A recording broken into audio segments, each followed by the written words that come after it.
Entonces es distinto, porque los de X, aunque las mujeres tienen las dos copias, pero el sexo tiene...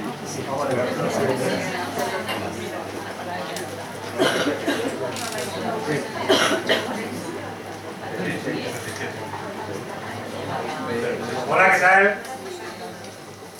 Buenas tardes, gracias por venir.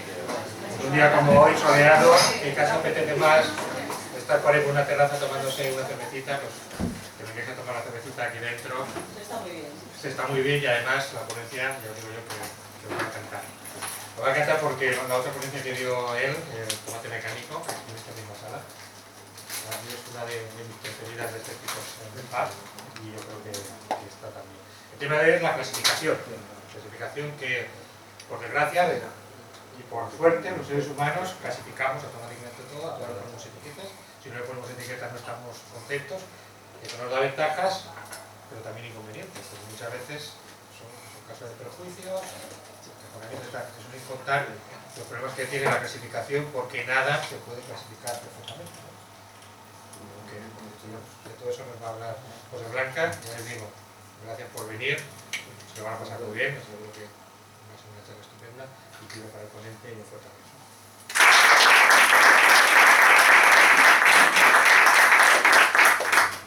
Bueno, muchas gracias por la invitación y es una pena que haya suscitado tantas expectativas porque hoy vamos a hablar sobre clasificación. Clasificación es lo que os sonará, porque en biología se llama taxonomía a esto, ¿vale? Y es una parte de la biología que es un poco ardua. Normalmente la taxonomía es un poco como esta diapositiva, ¿vale? Es algo así farragoso y muy polvoriento, muy antiguo, ¿vale? Normalmente. Y entonces es un tema que normalmente no se da mucho para divulgar. Para que os hagáis una idea, cuando alguien en biología habla sobre taxonomía, uno se imagina a un señor en un museo muy viejo, todo lleno de telarañas, el señor también, ¿vale? Ese es el taxónomo normalmente. Y de esto va la charla de hoy, ¿vale? Intentaremos hacerlo un pelín digerible, pero bueno. El asunto está en que a lo largo de... algunas de las cosas que hago en el trabajo están relacionadas con la taxonomía. Yo no soy taxónomo, pero algunas cosas tienen relación. Por ejemplo, la otra charla del tomate, pues hacemos clasificación de tomates. Y me fui dando cuenta de que había algunas cosas que creo que merecían la pena ser comentadas. Entonces, vamos a ver si os gusta. Y vamos a empezar con una serie de ejemplos, para que veáis un poco el tema, ¿vale? Un ejemplo es el de los X-Men, ¿vale? El problema fundamental del TVO de los X-Men es un problema taxonómico. Ya sabéis que la tensión está en que, por una parte, están los X-Men que son mutantes y hay el profesor Xavier que él piensa que, bueno, son mutantes, es cierto que tienen un gen que los hace especial, pero esa diferencia no es tan grande como para considerar que no son humanos. Y por otra parte está Magneto, que dice que no, que esa diferencia ya es tan grande que hay que considerar que no son humanos, son más que humanos, son superhumanos. Y por lo tanto, cuando hay conflictos con los humanos normales, que normalmente discriminan a los mutantes, Magneto toma la posición de nosotros no somos humanos y no necesitamos ser aceptados, mientras que Xavier dice que hay que hacer el esfuerzo de entender que los otros tienen prejuicios y de curar esos prejuicios. Este cómic más o menos surgió en la época de los derechos civiles en Estados Unidos y evidentemente las dos posiciones que está reflejando pues son las de Luther King y Malcolm X. Y eso es el cómic, es un problema taxonómico. Y el de los negros en Estados Unidos era también un problema de clasificación. ¿Eran nosotros o eran ellos? ¿Vale? Eso es un tema que se da en los seres humanos continuamente y lo hacemos automáticamente. Y esto además se discutió en un juicio. En Estados Unidos se hizo un juicio para decidir si los X-Men eran humanos o no. Evidentemente no es que tuviesen los abogados muchas ganas de entrar en debates taxonómicos, sino que había una cuestión de dinero detrás. El problema que tenían detrás era que los juguetes de los X-Men se hacían fuera y tenían que importarlos. Y los juguetes tienen un impuesto y los muñecos tienen otro impuesto distinto más alto. Y un muñeco, según la legislación de Estados Unidos, es un juguete con forma humana. Entonces, si los X-Men son humanos, pagan un impuesto, y si no son humanos, pagan otro impuesto mucho más pequeño. Entonces Marvel tomó partido por Magneto y luchó en un juicio que se alargó bastante tiempo porque hubo que ir mutante por mutante. Hay un puñado. Sí, hay un puñado, pues. Pero mutante por mutante empezaron por los más raros para que el juez viese que no eran muy humanos y al final prevaleció Magneto, ganó Magneto, tenía razón, al menos en los juzgados de Estados Unidos consideraron que no eran humanos, que eran juguetes y que pagaban menos impuestos. Otro ejemplo que para alguien que viene de Valencia es muy importante es el de la paella, ¿vale? Siempre está la discusión, si habéis ido a Valencia, de cuál es la verdadera paella valenciana, ¿vale? Como realmente cuando uno hace una paella o como una paella, ¿eso es una paella de verdad o es una paella que se hace para los turistas? En principio hay pocas discusiones respecto a esta, porque es la paella de pollo y conejo, y esta normalmente la gente lo tiene más claro, aunque siempre hay discusiones en el tema de la paella. Se le puede poner pimiento, se le puede poner habas, entonces ya no es la verdadera. Hasta qué punto, por ejemplo, en Játiva, el pueblo de mi suegra, pues les ponen alcachofas. Eso es algo que a mucha gente le molesta. Hay muchos temas de clasificación de este estilo, por ejemplo, en Sevilla está con el flamenco, más o menos es una cosa parecida. Bueno, tenemos esta paella, luego tenemos la de marisco, que no es la más tradicional, pero todo el mundo acepta normalmente que eso es una paella. La gente más moderna, pues también tiene la de verdura, esto ya desde luego es algo como más para moderno, pero se va aceptando poco a poco que la paella de verduras también es paella, aunque no se consideraría normalmente la paella de verdad. Pero claro, si uno llega y empieza ya a aceptar este tipo de cosas como paella, el problema está donde acaba. Porque aquí tenemos una mixta con arroz basmati, que esto ya a alguien de Valencia le pone los pelos un poco de punta. Pero hay más. Esta, que se podría denominar paella a la cubana, la deconstruida, o la de sandía. Si algún día vais a Valencia, pues podéis en una tertulia del café preguntarle al que os ha hecho la paella si realmente esa paella es buena o no, porque tiene cualquier cosa que se os ocurra y tenéis la diversión asegurada. Si el tema de la paella no os atrae demasiado, pues tenéis otro tema que siempre viene bien en Valencia, que es si el de valenciano es valenciano o es catalán. Eso también nos asegura una diversión de horas, ¿vale?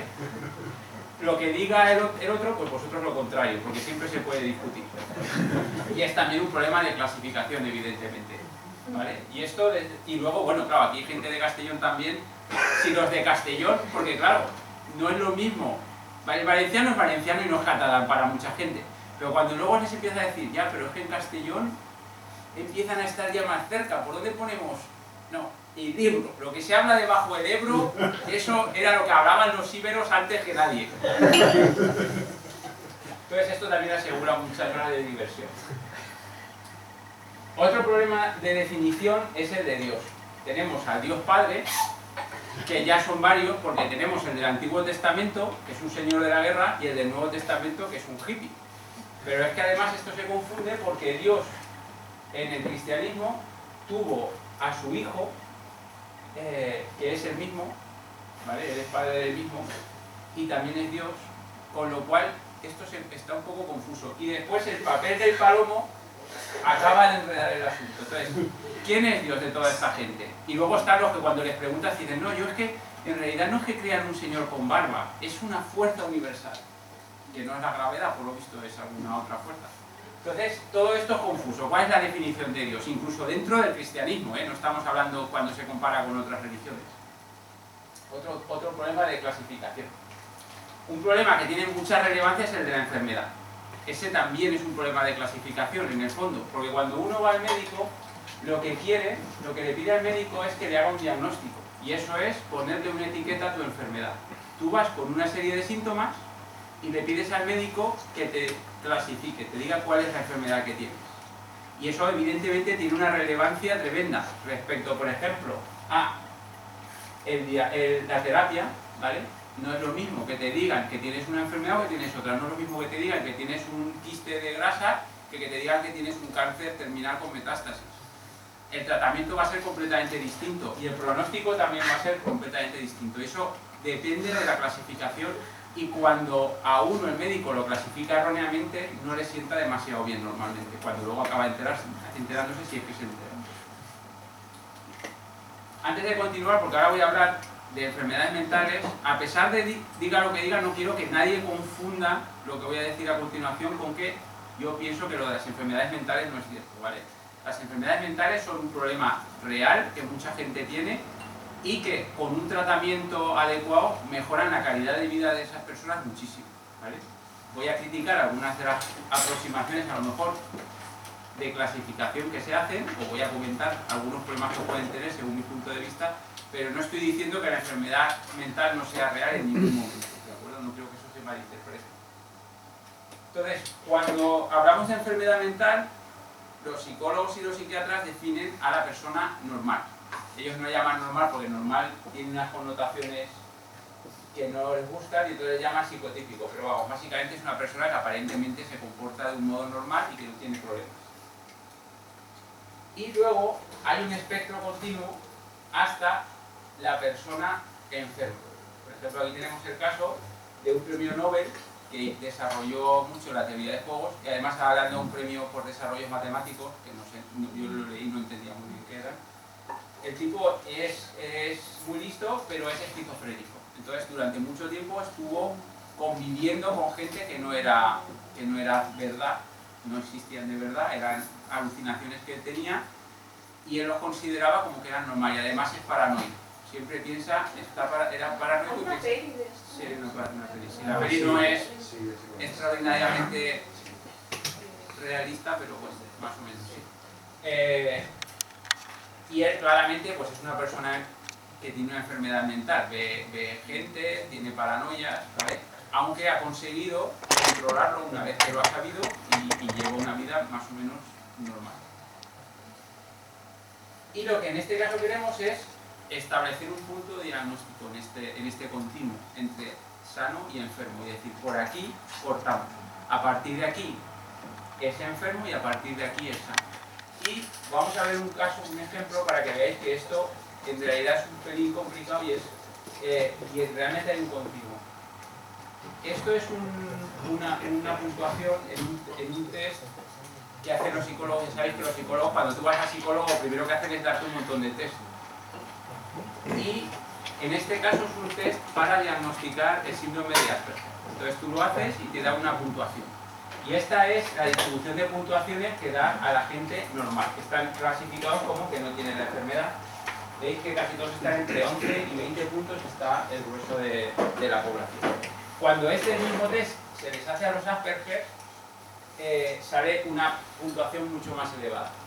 Pero veis que no hay un sitio en donde cortar.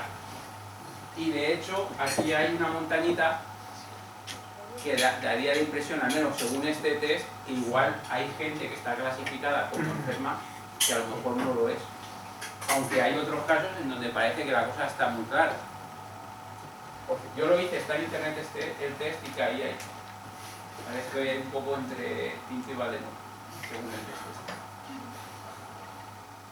Entonces, tenemos que trazar la línea esta y hay varias formas, pero una de ellas es utilizar un manual, se llama DSM, en inglés el manual de diagnóstico. Este se utiliza mucho en Estados Unidos y esto es un libro en donde pone enfermedad tal, síntomas, enfermedad tal, síntomas, enfermedad tal, síntomas, bueno, y tratamiento. Pero el psiquiatra, cuando tú vas a la consulta, mira cuáles de los síntomas cuadran más o menos con una enfermedad. Siempre es algo un poco difuso, pues a lo mejor si la enfermedad tiene 6 síntomas, pues en el manual pone, si tiene 4 de los 6, ya lo podéis clasificar como esto. Pues ese manual tiene unos ciertos criterios para hacer unas clasificaciones. El 4 es porque es la versión 4 del manual y los editores de la versión 4 dicen que ahora en la versión 5 esa línea se ha tirado un poquito hacia la normalidad. Es decir, gente que antes, según la versión 4, la versión 5 se editó hace un año y pico, gente que en la versión 4 eran clasificados como normales, ahora son clasificados como enfermos mentales.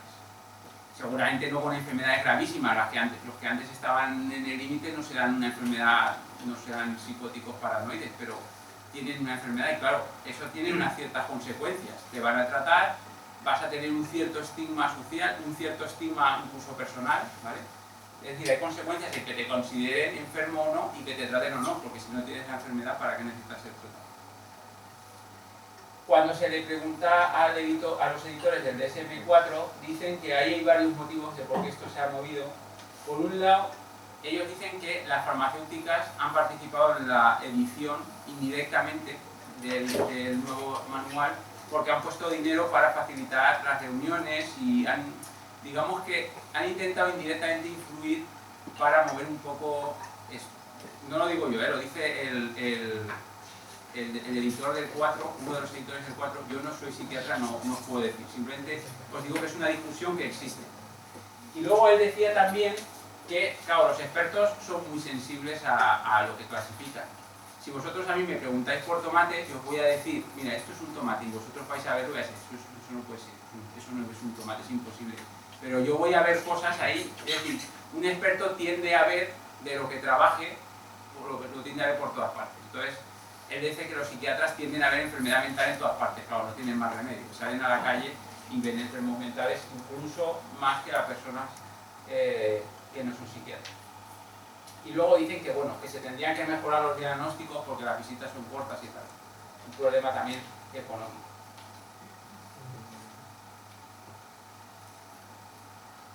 Un ejemplo concreto de lo que está sucediendo con el DSM es el del trastorno de déficit de atención con hiperactividad. Que yo no sé vosotros, pero de repente yo conozco a mucha gente que tienen un hijo movido y enseguida dicen, no, es que es hiperactivo. Bueno, hiperactivo, pero lo han diagnosticado porque a lo mejor es que es movido el chaval. Primero, es una enfermedad real, ¿vale? Hay gente que tiene el trastorno de verdad. Ahora bien, según el criterio que utilices para el diagnóstico, el porcentaje de niños que son diagnosticados con el trastorno es muy distinto. El DSM-4, que es el que os estaba comentando, según ese criterio considera que un 6 o un 7% de los menores tienen el trastorno. Según el CIE-10, que es el que recomienda la OMS, un 1 o un 2%. Es decir, hay una diferencia sensible. Pero es que según el que utilizan los franceses es solo el 0,5%. La diferencia entre llevar a tu hijo y que el psiquiatra utilice uno o el otro es muy grande. Es un orden de magnitud, ¿vale? en el nivel de diagnóstico. En Canadá hicieron un estudio y vieron que el factor que más predecía que un niño estuviese diagnosticado era el mes de nacimiento. No los hijos ni el entorno sociocultural, sino el mes de nacimiento. Los niños nacidos en diciembre tenían una probabilidad de un 30% superior al resto de niños de tener el trastorno, de ser diagnosticados con el trastorno, y un 70% mayor si eras niña, nacida en diciembre. En una entrevista de uno de los editores del DSM-4 decía que lo que estaban diagnosticando era la infancia, en muchos casos. Como esos niños cuando van al colegio son los más mayores, pues claro, son los que hacen más cosas. Y entonces, pues se les lleva al psiquiatra y si tienen el DSM-4, pues acaban en muchos casos siendo diagnosticados a pesar... ¿Qué? Los más pequeños. ¿Los más pequeños son? Sí, porque han sido los últimos, claro, tienen un comportamiento más, yo creo que más infantil, ¿no? No, yo creo que debe... Bueno, no lo sé. No lo sé, ahora ya me he ido. En diciembre han nacido más tarde que los otros. Pero ¿cuándo se cogen los niños en el colegio? En todo el año, sí. En todo el año, vale. Pero hay países que... Sí, tienes razón, sí. Hay países que creo que de... Sí, es verdad. Que no tengo niños, tengo gato.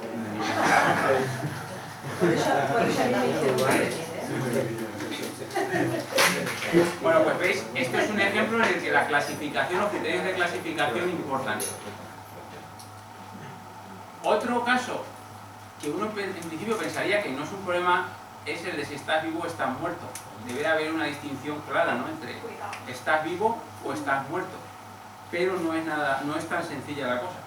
Porque cuando estás muerto, cuando se te ha parado el corazón, pensaría uno, ¿no? En las películas sale lo del tic, ¿no? Pero no es tan evidente porque hay otro criterio que es que se te pare el cerebro.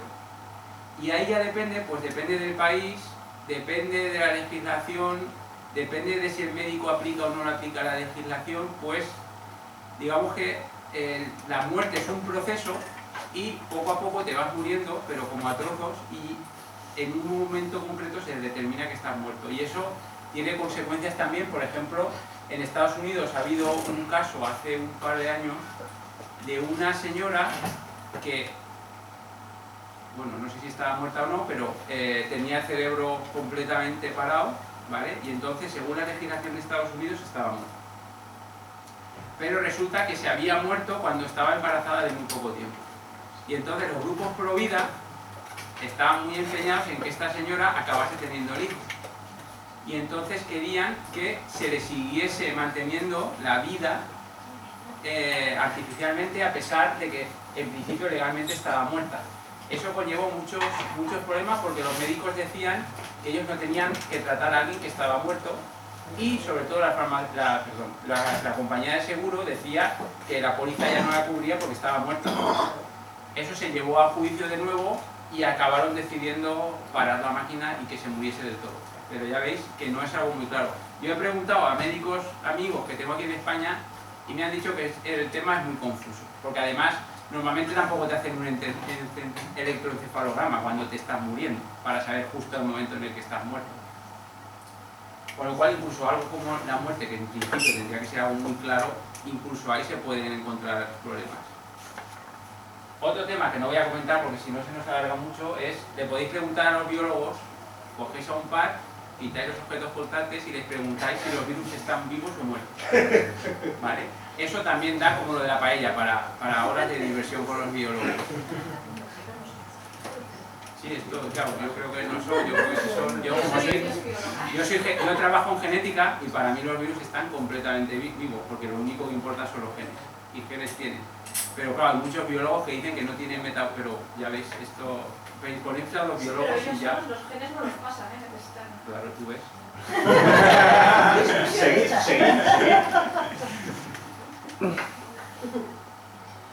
Bueno, una vez que hemos visto algunos de los problemas, vamos a ver cómo podemos clasificar. Hay distintos métodos. Un método, ya hemos visto, es ir al juez y preguntar.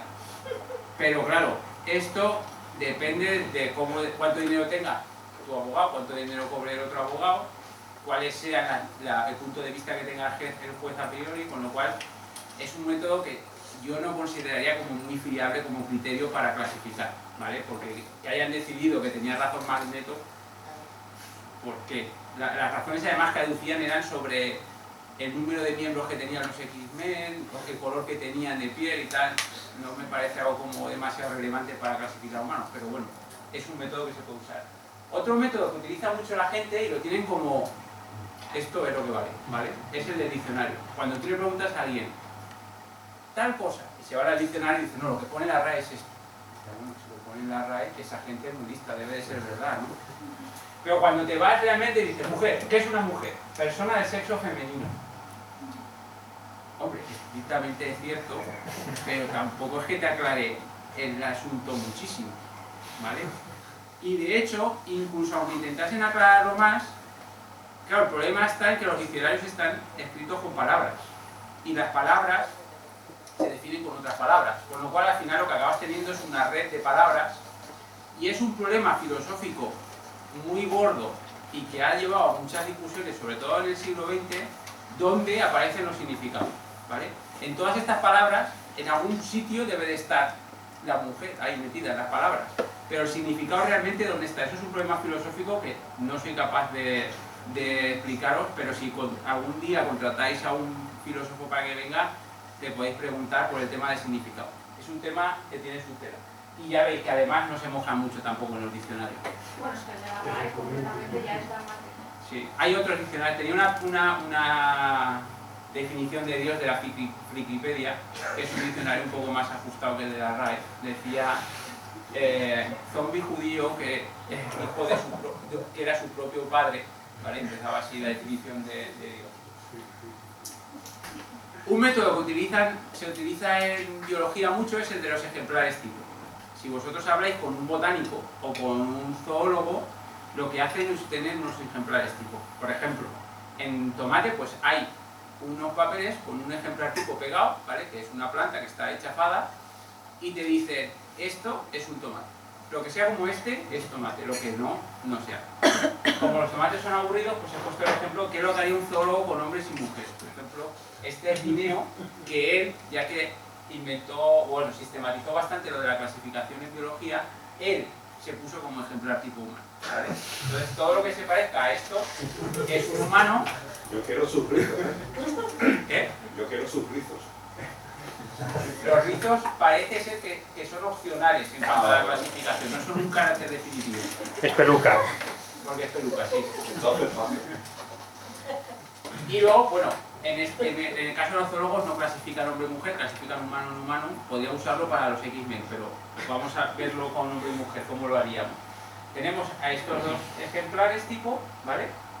Esto es un problema en zoología muy complicado, porque, por ejemplo, ahora ha habido un tema tremendo sobre los elefantes, porque, claro, este hombre era sueco, y de elefantes tampoco es que tuviese una disponibilidad muy grande.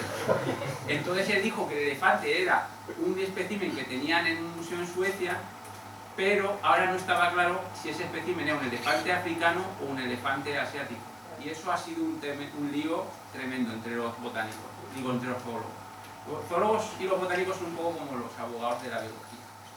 Pero bueno, entonces, ponemos a quien queremos clasificar. Tenemos aquí al ejemplar que queremos clasificar y vemos a quién se parece.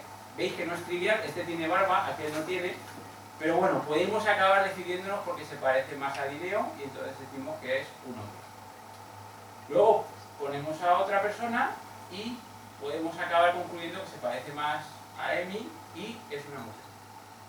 Pero este esquema tiene un problema, y es qué pasa cuando ponemos a alguien como Semenya, que es un atleta que participó, creo que en las Olimpiadas de Sudáfrica, me parece. Ganó un montón de medallas, pero las mujeres que competían contra ella dijeron que no era justo, porque esta señora, que ella a sí misma se define como mujer, tiene unas hormonas que están entre hombre y mujer, ¿vale? Biológicamente es intermedia. Entonces, claro, decían que no era justo porque era competir casi como un medio hombre. Entonces tenía una ventaja clara. Y esto los zoólogos no lo pueden tampoco solucionar. Es un problema realmente complicado de solucionar. ¿Cómo clasificamos realmente? Esto es como lo hacemos, porque realmente cuando a ti te preguntan no te pones a ver si esto se parece a un hombre o una mujer, no llevas unas fotos en la cartera y vas mirando. Lo haces automáticamente. Y lo hacemos con un sistema esto es un método estadístico, pero está inspirado en cómo lo hacemos realmente. Se llama red neuronal. Una red neuronal es una serie de neuronas, y la gracia de las neuronas es las conexiones entre ellas. Las conexiones entre neuronas se llaman sinapsis, y entonces nosotros lo que tenemos es una capa que se llama de entrada, que sería pues, los ojos, las orejas, ¿vale? Pero en estadística se llama capa de entrada, lo que recibe datos. Esos datos, por ejemplo, en este caso de si quisiéramos clasificar según hombre y mujer, pues podrían ser cosas relacionadas con físicamente cómo son, cómo es la morfología de los órganos sexuales, cómo se define a sí mismo, cómo se viste, ¿vale? Distintos datos que pueden ser relevantes para este problema. Luego, hay una capa o varias internas que mezclan la información de las neuronas del principio, y al final hay una capa de salida que es la que da la respuesta. ¿Vale? Es una cosa, pues, ¿cómo funciona? Pues funciona de la siguiente manera. Se le muestra a la red neuronal, se le dan una serie de ejemplos, se le dice esto hombre y esto mujer, ¿vale? Y esto altera las conexiones que hay entre las neuronas. Ahora hay conexiones que son más fuertes y conexiones que son más débiles.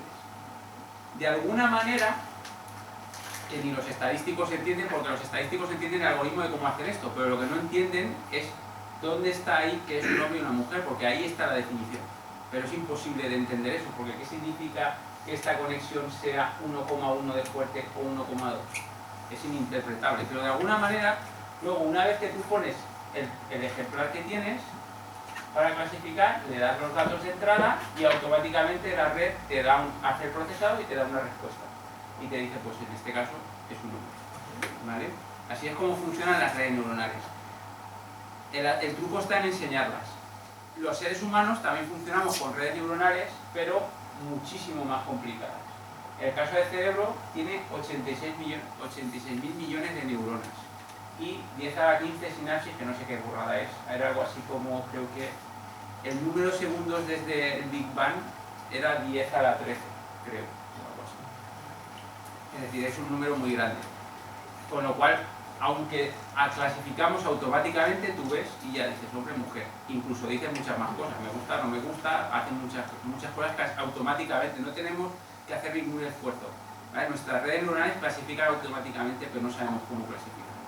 No sabemos qué criterios siguen.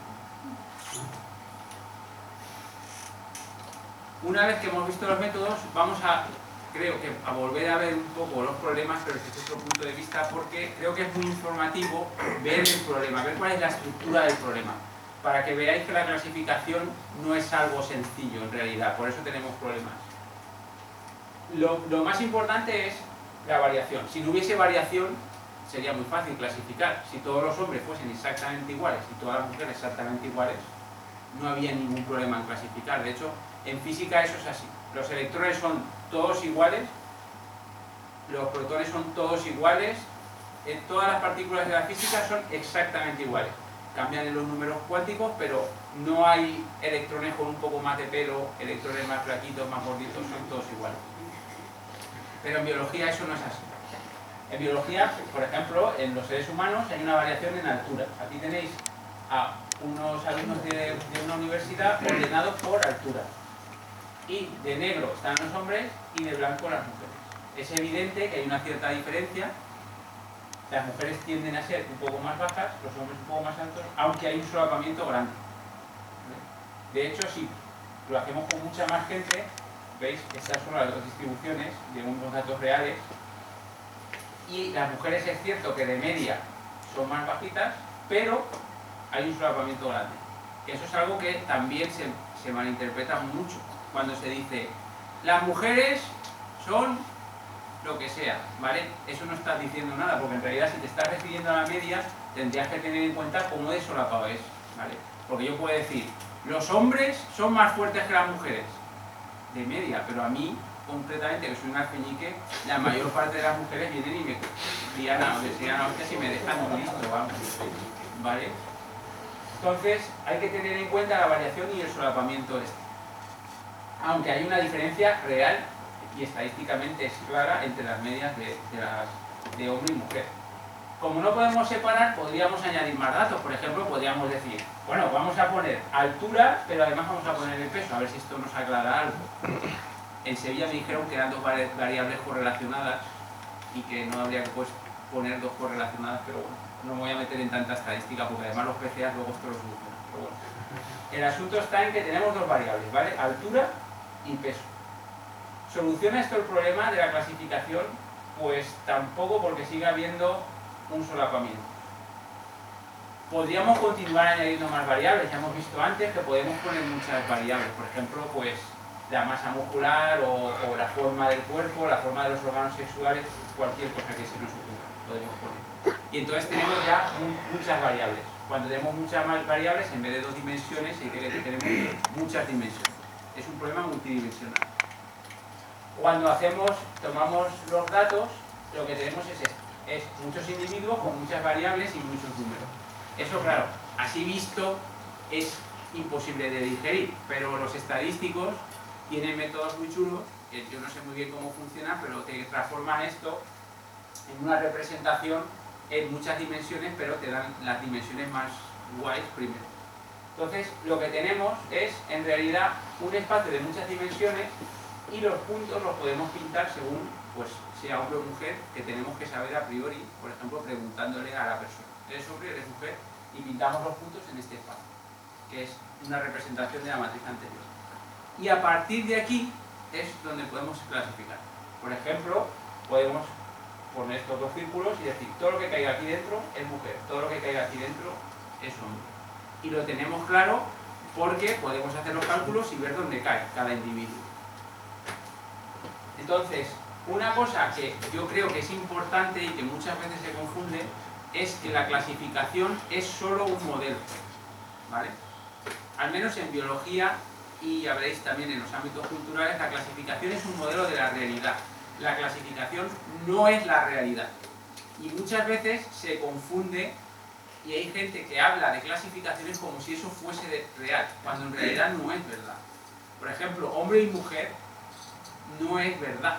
No existe hombre y mujer. Existen individuos y esos individuos tienen unas características y podemos hacer una agrupación en hombre y mujer. Esto es justo lo contrario de lo que decía Platón, que Platón decía que las ideas estaban en algún sitio, ¿vale? Y tenían una reflexión en el mundo real. Eso en física funciona muy bien. La idea de electrón es una idea muy rara que yo no entiendo, pero los físicos sí que entienden una idea de electrón. Uy, no, es muy complicado. El electrón es una excitación del campo electrón, que solo hay un campo electrón, ¿vale? Es una cosa muy complicada que yo no acabo de entender en teoría cuántica de campos. Pero bueno, eso más o menos funciona, pero en el caso de la biología no funciona así. No hay un hombre y una mujer ideales como tienen los zoólogos y esos son los que tienen copias imperfectas. No.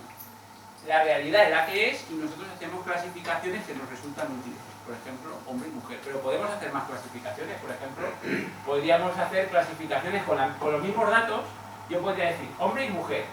Pero también podría decir hombre gay, mujer homosexual, o incluso puedo afinar más y decir mujer homosexual o mujer transexual a la que le gustan los hombres, o a la mujer transexual a la que le gustan las mujeres, o puedo hacer muchísimas clasificaciones muy detalladas, ¿vale?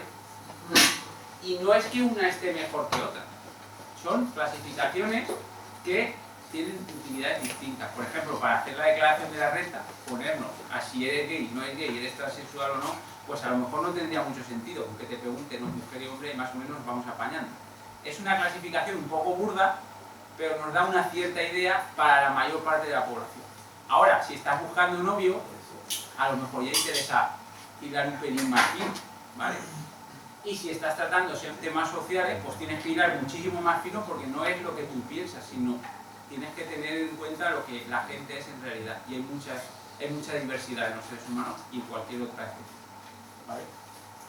Entonces, podemos tener distintas clasificaciones que tienen una realidad, que explican la realidad de una manera más o menos precisa. Eso está reñido con la economía.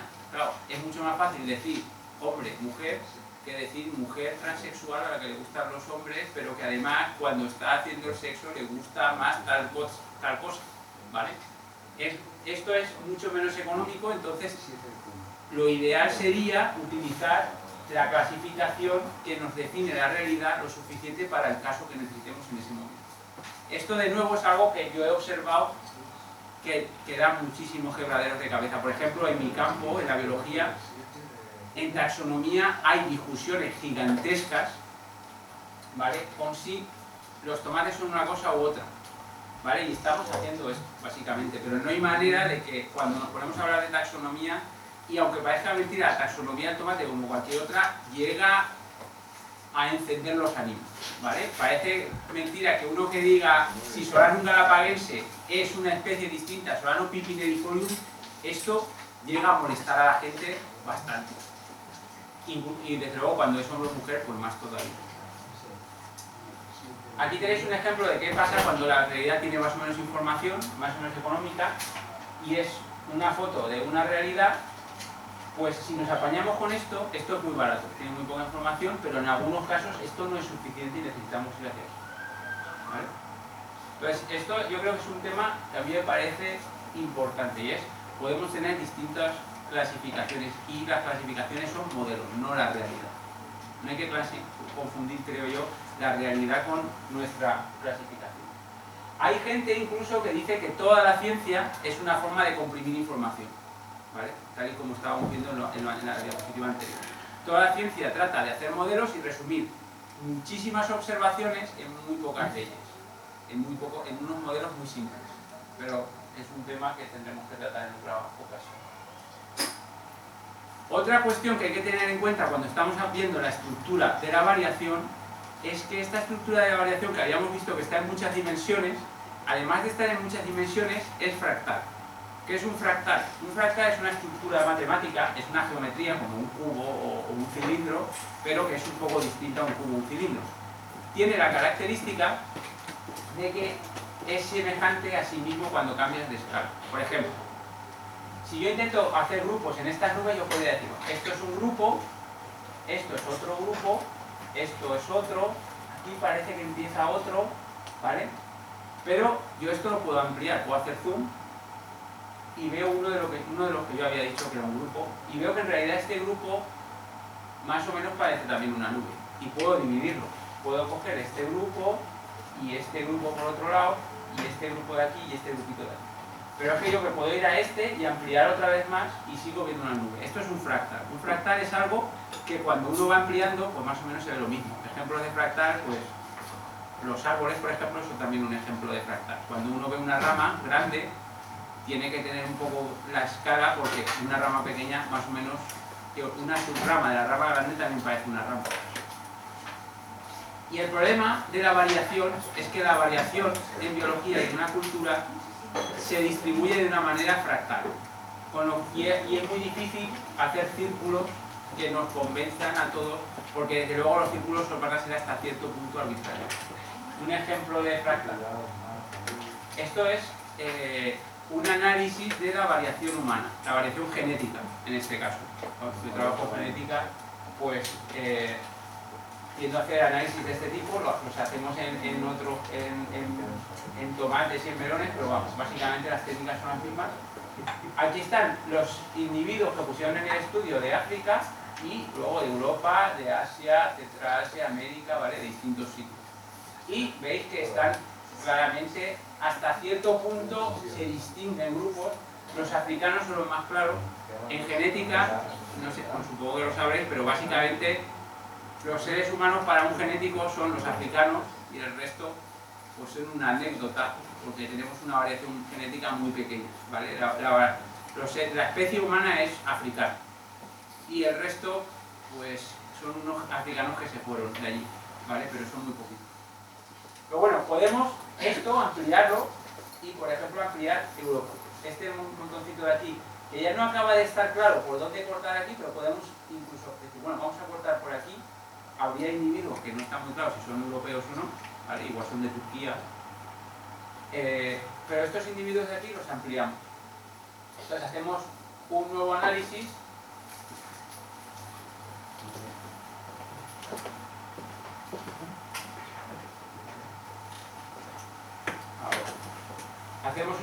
con los europeos y esto es un análisis genético, pero veis el mapa de Europa, veis aquí está España, aquí está Italia, aquí está Grecia. Son datos genéticos, no son datos geográficos, no es que se haya puesto la geografía de dónde está el individuo. Y veis que se reproduce básicamente el mapa de Europa. Pero es que podemos seguir ampliando, por ejemplo, podemos ampliar aquí. Entre Francia y España podemos luego distinguir, pues sí, mira, España y Francia. Y podemos ampliar dentro de España. ¿Veis? En España también los individuos más o menos se distribuyen siguiendo el punto de donde se muestre algo. ¿Dónde acaba esto? Esto no tiene fin. Si nosotros seguimos viendo y buscando diferencias, ¿vale? Porque en estos análisis lo que estamos haciendo es buscar diferencias. Y no hay dos seres humanos iguales, ni estos que a los occidentales nos parecen muy iguales, siempre hay diferencias, siempre vamos a encontrar diferencias. Entonces, otra cosa fundamental que creo yo que merece la pena destacar es la cuestión no es si somos distintos o no somos distintos, porque la respuesta es siempre sí.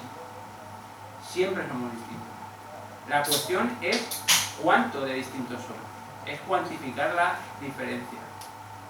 Y esto es algo que puede llegar a confundirnos mucho. Claro, yo he ido ampliando y ampliando en este fractal y siempre he encontrado diferencias, porque siempre somos distintos, pero lo importante es, a ese nivel de ampliación, realmente la diferencia como de grande era, porque a lo mejor ya no era muy grande la diferencia.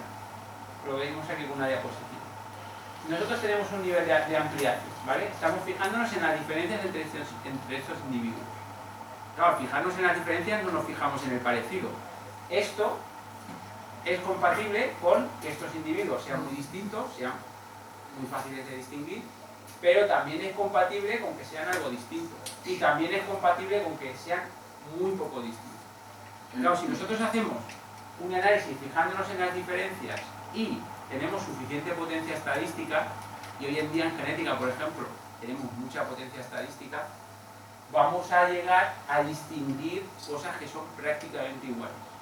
Y como siempre vamos a encontrar alguna diferencia, porque todas las poblaciones son distintas, siempre podremos decir, es que la población, yo qué sé, los vascos y los madrileños son parecidos, ¿son distintos? Sí, seguro. ¿Y los de Vallecas son distintos de los de Alcobendas? Sí, seguro que sí. ¿Vale? Porque siempre habrá alguna diferencia. Ahora, lo importante, además de que las diferencias pueden tener un cierto valor histórico, por ejemplo, pero lo importante también es ver cuánto de grandes son las diferencias. Porque puede que sí que sea verdad que los de Alcobendas son distintos a los de Vallecas, pero son tan poco distintos que aunque eso tiene un interés académico o incluso algún interés histórico, pero en realidad relevancia en la vida diaria de cualquier persona tiene cero absoluto. Sin embargo, tenemos mucha tendencia a mirar este tipo de cosas y empezar a hablar sobre diferencias, ¿vale? Los bajos son distintos, que por cierto no son distintos, bueno, son distintos de los españoles, pero los bajos franceses se parecen más a los franceses que a los españoles, era una de las gráficas que he puesto antes. El asunto es, pues, sí, son algo distinto, pero muy poco distintos. De hecho, en los seres humanos, por ejemplo, la mayor parte de la diversidad genética está compartida. Es decir, aunque yo he ido ampliando y ampliando y viendo diferencias, el 90 y pico % de la diversidad genética humana está compartida entre poblaciones. Es decir, si yo cojo dos individuos de una misma población, por ejemplo, dos africanos, y los comparo con dos europeos, voy a encontrar diferencias de media prácticamente igual de grandes entre los dos europeos que entre los dos africanos, que entre los africanos con los europeos. Si tengo muchos datos, al final conseguiré ver una pequeñísima diferencia y una diferencia más grande entre Europa y África. Pero eso es muy pequeño, ¿vale? Entonces los seres humanos somos una especie que a nivel genético está muy integrada. Aunque hay algunas diferencias que son evidentes. Por ejemplo, las diferencias del color de la piel son diferentes en distintas poblaciones. Y eso es algo de nuevo que confunde a la gente, pero es que eso es un carácter que está seleccionado, ¿vale? Entonces no es un carácter que esté al azar, sino que hay una selección por el ambiente. ¿Cómo surge toda esta diversidad? Pues surge tanto en la cultura como en la biología, surge igual, surge por copia y pega, ¿vale? Copia y pega con errores. En biología, en los seres humanos es un poco más complicado de ver porque, claro, como nos reproducimos sexualmente, el copia y pega es mitad y mitad del padre y mitad de la madre. Pero si viésemos una bacteria, que es mucho menos fotogénica que esta gente, una bacteria se copia y hace una réplica casi exacta, pero siempre van a haber algunos cambios. Y es más o menos el mismo proceso que en la cultura. En la cultura tenemos una idea, esa idea se la transmitimos a alguien, ese alguien se la transmite a otro alguien, el otro alguien a otro alguien, y al final el teléfono lo que acaba siendo que la idea es completamente absurda, ¿vale? Y la cultura funciona igual. Ya os he dicho que la física es completamente distinta. En física, Platón sí que tenía bastante razón, pero en biología no.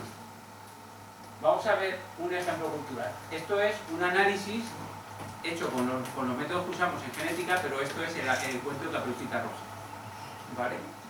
Este es el cuento de Caperucita Roja, hay distintas versiones, cada punto es una versión del cuento, y lo que han hecho es comparar unas medidas de cuánto se parecen las distintas versiones entre sí. Las han comparado todas contra todas y han hecho un análisis estadístico que les da un fractal, en este caso es en forma de árbol, y han visto, por ejemplo, pues que este de luego pues parece que está relacionado con un antepasado del cuento de los hermanos Grimm, y el de los Grimm parece que es de los más recientes, junto con estos que son unos gemelos, no me acuerdo qué eran exactamente. Pero es que además estos son todos ejemplos europeos, pero están relacionados con los asiáticos y los africanos, que tienen unos cuentos parecidos. Y esto, pues porque yo os digo que es el cuento de Caperucita Roja, pero la filogenia es exactamente la misma. Es decir, si yo hago el árbol de especies, utilizo los mismos métodos estadísticos y llego a las mismas conclusiones, ¿vale? Y aquí lo que ha ido pasando es que a medida que el cuento se ha ido transmitiendo, se ha ido modificando ligeramente de una transmisión a la siguiente y acaba dando una estructura fractal, porque esto es un fractal, y muy similar a las que se dan en biología. Y para acabar, pues querría comentaros algunas características de las clasificaciones que ya hemos ido viendo, pero hacer un poco de hincapié en ellas. Por ejemplo, como a mí me gusta el tema de los tomates, una pregunta que siempre me hacen cuando hablo de tomates es si son frutas o verduras. Y esto también se discutió en un juzgado en Estados Unidos, de nuevo, también por temas económicos. En el juicio llegaron a la conclusión de que eran verduras. Entonces, ¿son fruta o son verduras? Podemos votar. ¿Quién piensa que los tomates son frutas? ¿Y quién piensa que es verdura? Bueno, pues aquí parece que hay más gente que va por la fruta. Yo me los como como en la ensalada, más bien parecidos a la lechuga. Pero claro, en realidad esto es una pregunta engañosa, porque no son ni fruta ni son verduras, son las dos cosas. Si consideramos a los tomates como biológicamente, son claramente un fruto. Si los consideramos como cómo se utilizan en la cocina, en nuestro entorno cultural, se utilizan como una verdura. ¿Tantos que son? Son las dos cosas. Tenemos dos clasificaciones distintas y nos sirven según el ámbito en el que estamos trabajando. ¿Vale? Si estamos cocinando, pues son verduras, y si estamos haciendo biología, son frutas, claramente. ¿Vale? Y esto es un caso, aquí tenemos un chiste de XKCD, que es una de mis tiras favoritas, en donde dice, hay un campo que se llama en biología, que es la herpetología, que estudia a los reptiles y a los anfibios. Y aquí veis dos casos de un reptil y un anfibio que son muy parecidos. Pero aunque son muy parecidos, en realidad, por origen, ¿vale?, de qué especie provienen, esto es la filogenia, son muy distintos, porque los reptiles están emparentados con los pájaros y los anfibios están en la base de todo, ¿vale? Por lo tanto, son muy distintos los reptiles de los anfibios. Y lo que dice la ornitóloga es, como ustedes ven, la herpetología es una rama absurda porque estudia dos cosas que no tienen nada que ver. Y en la conferencia de herpetología, la señora le responde, como ustedes pueden ver, los ornitólogos son una subclase de los gilipollas. ¿Por qué se cabrea tanto? Porque no ha entendido que hay clasificaciones alternativas. Es cierto que en biología la clasificación filogenética, es decir, la clasificación del origen, de cuál ha sido el origen evolutivo, es importantísima, es algo muy importante. Pero no es menos cierto que para los herpetólogos lo importante es la ecología. Y cuando uno mira la ecología de estos dos bichos, tienen una ecología muy similar en muchos casos. Por lo tanto, como tienen una ecología similar, se parecen, de hecho son muy parecidos, aunque evolutivamente sean distintos. Y tiene sentido, cuando uno está haciendo ecología, estudiarlos juntos. Utilizar una clasificación en donde está más próximo que la clasificación que nos dice la filogenia. Es decir, distintas clasificaciones sirven para distintas cosas. Y, de nuevo, yo estoy acostumbrado a ver muchísimas discusiones interminables en un diálogo